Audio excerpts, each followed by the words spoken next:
Alabesek kale egin du beste behin Mendizorrotzan, bana berdindu dute Arabarrek Gironaren aurka. Zelai erditik aurrera jokoan nekez sortu dute Juan Carlos Mandiaren mutilek. Erdiraketak bai, horietako batean lehen zati amaitzear zela Unai Medinak baloia area barruan sartu eta Migek gola bere atean. Borja Bigera umezurtz izan da aurrealdean beste behin. Bigarren zatiaren hastapenean, korner horretan, Matamalak banako erdietsi du. Horlaxe amaitu da norgehiagoka Mendizorrotzan, zaleak haserre.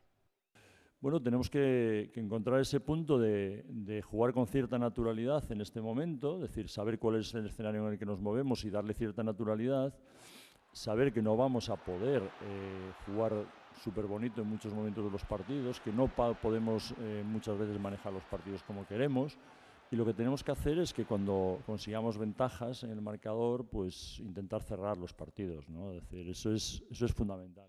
Taldearen jokoarekin eta hartutako erabakiekin, Mendizorrotzako zaleak haserre, jokalariek lasaitasuna eskatu dute.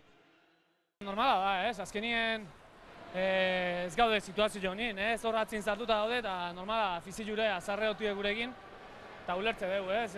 Ni bakarrik esan, segitzeko guri apoiatzen, konfiantzi eukitzeko gurekin, gu burruka jarraituko dula eta seguru nagola, ez? Zulo ontatik ertengo gehala eta aurre ingo dula, ez? Da hoxe, konfiantza hori segitzeko gurekin eukitzen.